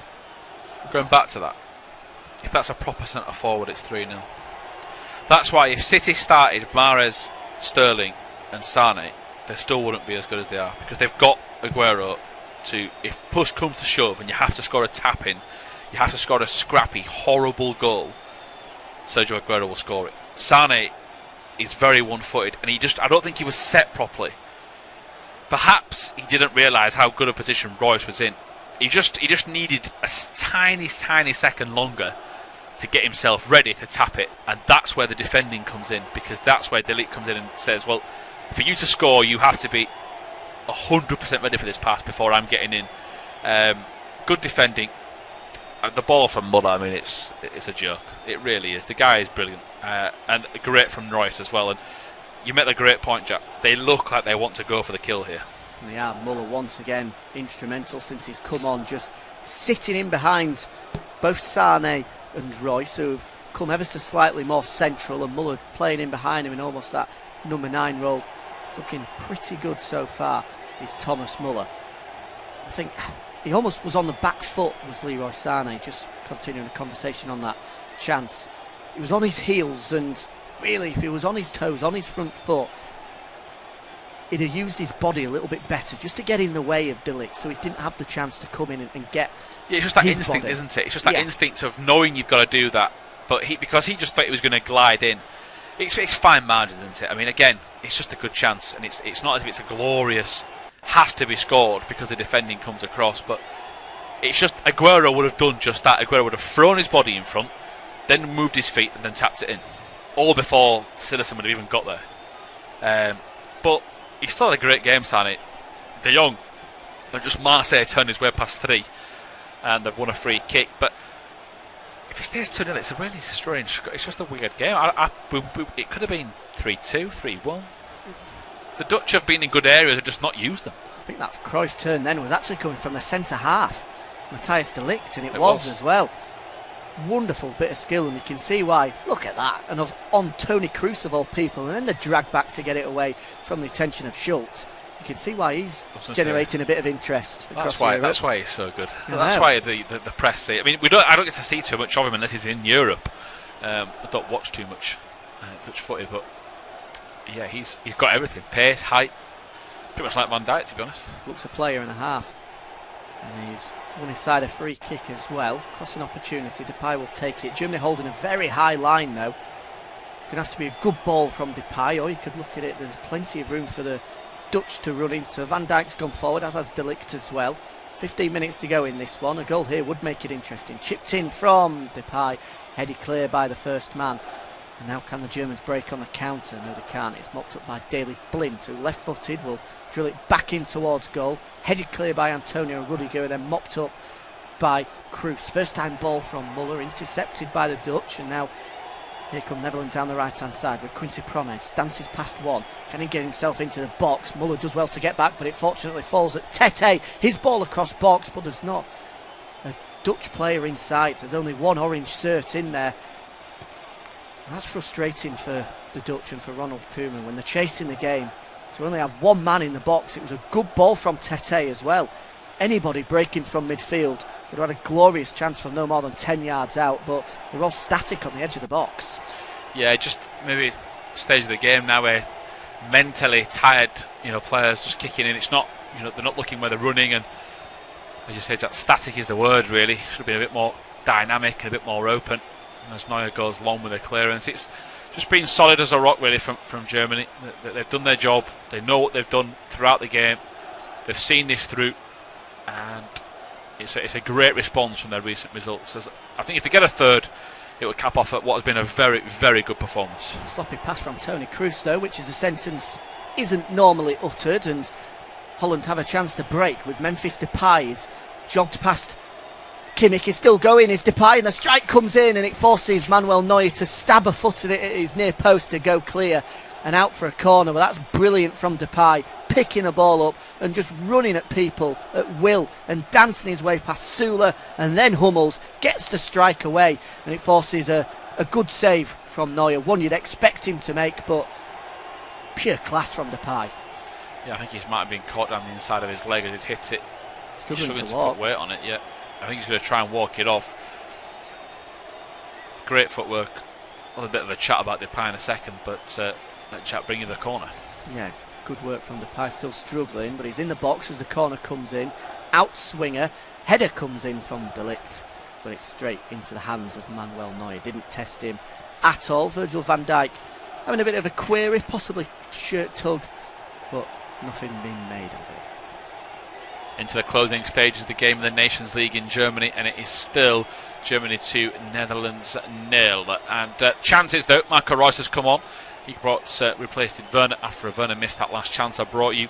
He then teed up Sane in what would have been his first assist of the game before Sane couldn't get to the end of the pass. He was put off by De Ligt and scuffed his control. Memphis Depay at the other end had an effort denied at the near post. A marauding run, dribbling his way into the box for Neuer to save after a good stop single-handedly from the German stopper. The Dutch haven't been bad tonight. They just haven't matched the quality of Germany, who look back to their best as they continue to lead by 2-0. Ball into the box from the Dutch towards Depay at the far post, headed clear, still there, back in now, and it's Hummels again who's been brilliant tonight. Not a lot has got past the Bayern Munich man as it goes out for a throw-in, and we saw some TV pictures then of, I believe just after Toni Kroos had been Cruyff turned by a centre-half, he then zoomed in on, I think it was Timo Werner on the bench, who was in absolute hysterics at the fact that Kroos had been done by a centre-half of all people. At least he found it amusing. I'm sure Tony didn't. You've got to have some camaraderie and inside jokes in a footy team. You've got to. That'll be one of the first things that's mentioned in the dressing room, no doubt about it, as Goretzka replaces Leroy Sané, so his night is done. Change of shape, you would imagine. Goretzka having made the summer transfer on a free. What a bargain from Schalke to obviously Bayern Munich, as Munich again mop up any form of Bundesliga talent. Here they come, the Germans once again with Müller. Tete does well, and it's now at the feet of Wilhelmer as the Dutch try to burst forward. 10 minutes to go. A bit of urgency in the Dutch once again, knowing that they need 2 goals in 10 minutes to top the group and book their plane tickets to Portugal. At the moment it seems unlikely though. The feet at Joshua Kimmich. Kimmich runs away from Wilhelmer, gave him the eyes, and now down the right hand side, put into the box towards Müller, plays it back towards the head, it'll fall to the far post, and Schultz volleys towards goal, but it's good work from Tete to stand tall. An outstretched left leg just forces it wide of Jasper Cillesen's post. Do you know what, that's one of those team moves where it looked like a games console, where they had about 4 different players to pass to, and any of them could have been picked out, and Müller went back the other way first when he could have gone this, to the left this way and kept the move sweeping across. So it's like they pressed the wrong button on their games console and gone the other side and still nearly scored. Muller's been so good since he's come on, no more than 5 or 10 minutes, made a real influence. So the corner comes in, headed clear by the Dutch. Can they get control of it and break? No, they can't. It's the right back Kehrer, Paris Saint-Germain man, who mops up back at the feet of Manuel Neuer, spreads it as he so often does, from right to left, straight onto the head of What a pass. Mats Hummels, who's in a left wing back position. Glorious pass, as you rightly say, Tom, from Neuer. Does it so often though, it almost goes without needing I would just mention. like to watch him in training. I bet it'd be hilarious to watch what he actually does rather than actually do his job as a goalkeeper. I bet he goes off on all sorts of little runs to join in with other training exercises. Ball into the box, the Germans growing in confidence here. They're going to try finish off the night with a goal. It's with Kroos on the edge of the box. Out towards the left byline, and Schultz. Cross comes in, and across comes Van Dijk to put it behind for a corner kick. Not particularly happy with the defending from Kenny Tete there. Was wanting Tete to have done a better job of stopping the cross coming in from Schultz. It's Virgil van Dijk, the Dutch captain this evening. Another corner now, this time from the left-hand side. It's going to be an in-swinger from right-footed Kroos. Forward comes forward Mats Hummels and Sula and Antonio Rudiger as well. All three centre-halves are in the box, ready and waiting. It's Hummels who starts at the far post, but the ball goes to the near post, headed clear by the Dutch. And now they'll look to build once again. 7 minutes plus stoppage time to go. The Germans have looked very comfortable in this second 45 minutes. Certainly taking control of the game. Back to the best. I think we can't get too carried away. They've looked like they can play the best footy, but at the same time, the Dutch are improving, but they're not a France, are they? Or you wouldn't say there was. It's quite funny to say they're not at England's level. They're not at Spain's level. They're not at Croatia's level. I don't think yet, the Dutch. They've been very good this summer and this autumn. But I think until we see Germany play one of those sorts of teams and find a way to win like they always do, that's when the jury is still out until then. But at the end of the day, Jack, all you can do is beat who's in front of you. And they've done very well up to date in this game so far to move into a 2-0 lead. They've been clinical. They've had more chances, but without a proper recognised striker, I guess Werner would be that since he's come off. Sane's missed, but they've just done very well to, I guess, old man the Dutch, haven't they? Yeah, they have, absolutely. Old mandem is one of my dad's favourite sayings, and it's absolutely spot on. I don't like using it, but they just have. It's as if they've got loads of experience, but they don't in some areas of the pitch. But they've got experience in the right areas. Yeah, exactly. But it's not over yet. The Dutch about 20 yards from goal, out to the left-hand side, and Depay looks to shoot, dummies first, and then decides against it, plays it down the line. Cross comes in from the byline towards the back post, still alive in the box, but the Germans deal with it. But it's not cleared well. Back with Tete, plays it into De Jong towards the edge of the box, played towards Promes, who gets to strike in, and it's into the back of the net. What a strike from Quincy Promes! And the Dutch are back into it. 6 minutes to go, and suddenly, with just another goal, could they top the group and book the flights to Portugal? It's game on. Brilliant from Quincy Promes. Took his time to get it out of his feet, and then left-footed just whips it into the top corner. And you know it's going to have to be a good goal when you're beating Manuel Neuer of all people at full stretch. Straight into the top corner. Lovely stuff from the Sevilla man. Well, after a routine night so far for the Germans, their heat is on. It's 2-1 to them against the Dutch. The Netherlands have got a goal back, and of course they need just one more to get that draw to try and top the group and book their place in the final placings of the Nations League. Quincy Promes is the hero so far after his strike. The Germans got caught cold. They tried to walk the ball out of the box. They got tackled on the edge of the area. A couple of deflected passes into the feet of the Dutch, and Promes took one touch and opened up his body. And at full stretch, Manuel Neuer was not able to deny him with a left-handed save. It's crept into the corner, and the Dutch are back in it. Not long to go, 2-1. 5 minutes plus stoppage time to go, and the Dutch suddenly with a real shot in the arm of confidence. They were throwing men forwards then as they tried to find a second in quick succession and level the game up. They've now got the ball at the feet of Jasper Cillessen, and this will be interesting. Suddenly makes the game into a really exciting finish all of a sudden, and it was the change of shape that proved crucial. Luke de Jong, a bit more of a target man, able to hold it up inside the box and lay it off. Good pass from De Roon as well to find Quincy Promes in a bit of space on the edge of the box. There was no one near him. Touch out with his feet and into the top corner. Do you know what I love about this?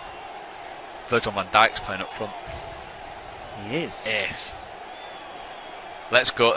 What our last few minutes we're in for here. But the problem is, without that extra man, of course, they've moved all around. De Roon might go centre mid. Germany could break. And what a move. Outside of the football from Royce towards Terra, and it needed and deserved such a better finish from Terra. He's absolutely scuffed the shot. It's gone wide. But that was wonderful play from the Germans. The pass from Muller to start it off just flicked it between his legs. And then Royce, with the outside of his boot, just cutting across the three centre-halves for Holland. A wonderful move, but unfortunately Terra couldn't cap it off. And it remains 2-1. I mean, he scuffs that, and he still nearly finds the back of the net. If he hits it any cleaner, it could just sail home. I mean, the pass to the outside of the boot is exquisite. I think Royce has looked busy since coming on. I mean, let's not beat around the bush. Bringing on Thomas Muller and Marco Reus, they're not ordering his subs. They're guaranteed starters in a lot of, pretty much 98% of the world's nations football teams they would start. And they've brought them off the bench. They've shown quality, but the Dutch just, if they get a result here, it just shows the progress they've made under Koeman, because this is not going to be easy. The Germans are so resolute, or have been over the last few years. Van Dijk's up front, and let's hope for a good finish. And there is Van Dijk winning the flick on. In fact, no, it wasn't. It was De Jong. They've got two real presences to test Rudiger, Hummels and Süle now into the closing 2 minutes plus stoppage time of this one. Holland certainly on the ascendancy. Germany with all 11 men inside their own half at the moment. The ball at Vilhena. Now towards Depay, who's come deep to get involved. Claims he's won a free kick off Marco Reus, but the referee's having none of it. Dutch still have it though. De Ligt spreads it from the right hand touchline out towards the left, and there is Van Dijk winning his first header as a striker. Couldn't find Quincy Promes though, and now the Germans have it back. Poor touch from Kimmich though to find Promes, who strikes from a long way out. It's going to have to be a wonder strike to find the top of the net. And now can the Germans come forward and put this game to bed? Goretzka plays it down the line towards Thomas Muller. Muller waiting for help in the box. It's Royce who's joining, but it's deflected and out for a corner kick. He knows what he's doing. Clever he knows stuff. what he's doing. He goes to cross, looks up and goes, Royce is not going to get this if I cross it now. I'll delay it 2 seconds and then hit this defender and get a corner and waste a minute. He is so crafty. The goal's brilliant, by the way. We've seen another replay of the Depay goal. Sorry, not Depay, Promes. Just one touch, bang. It's a team goal as well. The build-up beforehand was great. Giving away not by a lot of space. To work in that, as you say, given away. They didn't have a lot of space to work in. It had to be quick, and they did just that. I think it was Tete, De Roon, De Jong, all getting involved. Already highlighted the ball from De Roon to look up and almost outside of his line of vision to find the ball. It's in the Dutch box at the moment.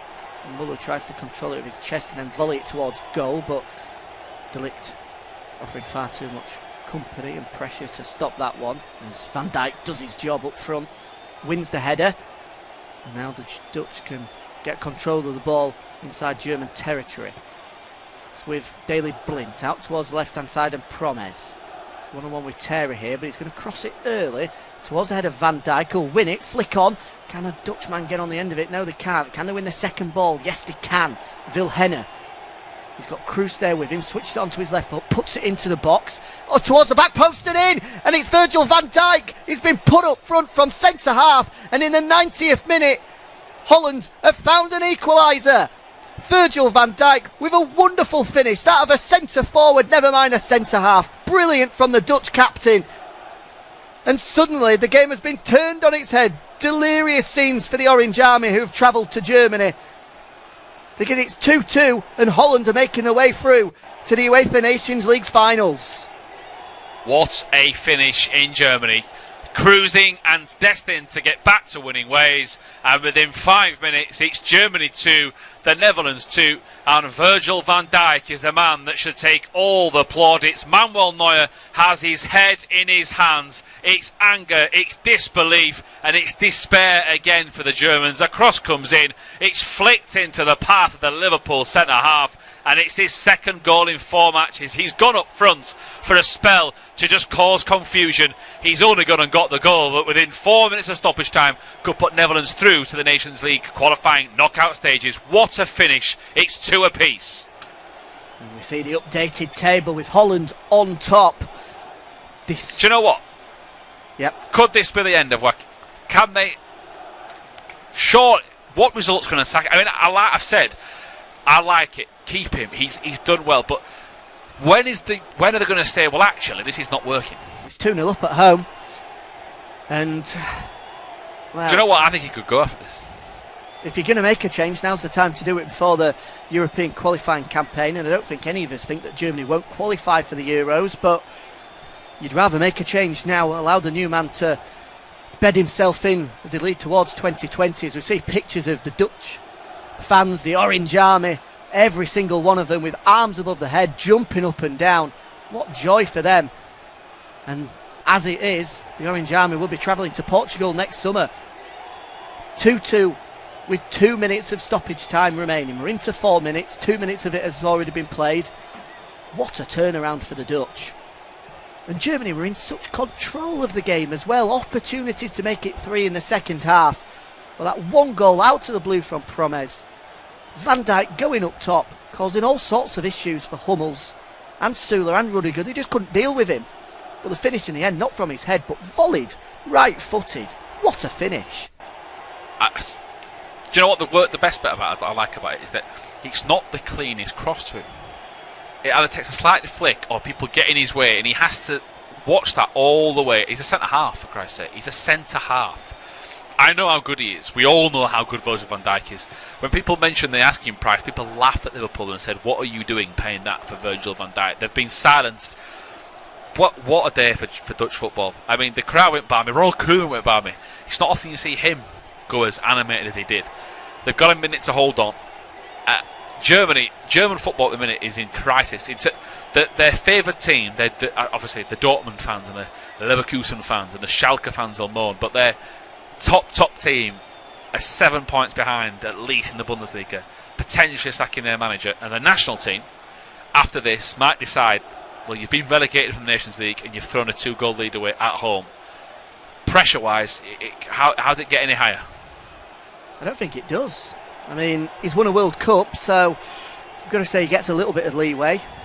I would be surprised, despite this, if he does get the sack, but you never know nowadays. Only 2 points the Germans have managed to get from this Nations League. A 0-0 draw in Paris against France, and looks like a 2-2 draw here as well as they zoom in on the face of Joachim Löw. We're talking about smiles on the German bench a matter of moments ago, and there goes the full-time whistle. It's going to be smiles on the Dutch bench now, because Holland have come from 2-0 behind to draw 2-2 in Germany with no more than 10 minutes to go, and it will be Holland that make their way to the UEFA Nations League finals this coming summer.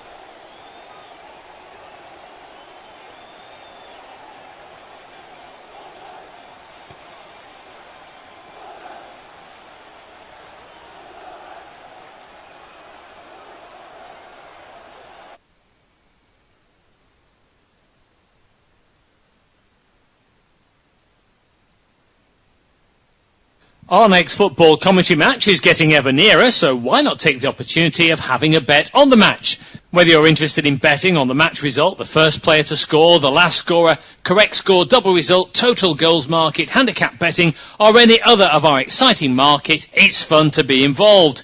Don't forget, when the match kicks off, you can sit back and enjoy superb independent studio commentary while also enjoying our in-play betting opportunities. Good luck!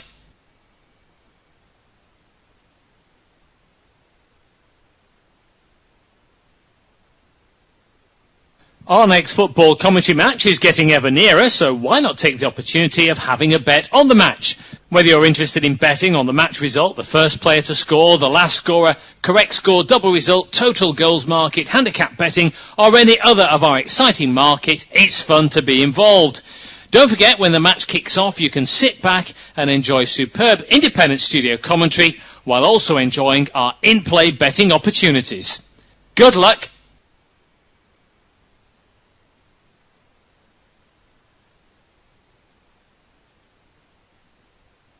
Our next football commentary match is getting ever nearer, so why not take the opportunity of having a bet on the match? Whether you're interested in betting on the match result, the first player to score, the last scorer, correct score, double result, total goals market, handicap betting, or any other of our exciting market, it's fun to be involved.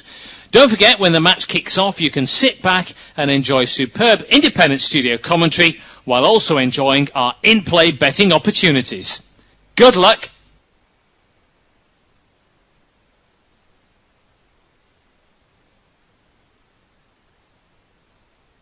Our next football commentary match is getting ever nearer, so why not take the opportunity of having a bet on the match?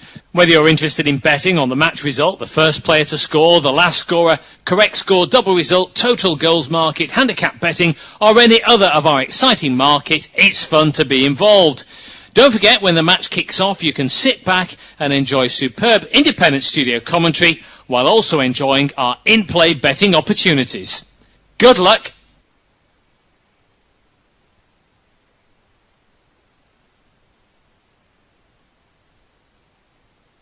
Our next football commentary match is getting ever nearer, so why not take the opportunity of having a bet on the match? Whether you're interested in betting on the match result, the first player to score, the last scorer, correct score, double result, total goals market, handicap betting, or any other of our exciting market, it's fun to be involved. Don't forget, when the match kicks off, you can sit back and enjoy superb independent studio commentary while also enjoying our in-play betting opportunities. Good luck.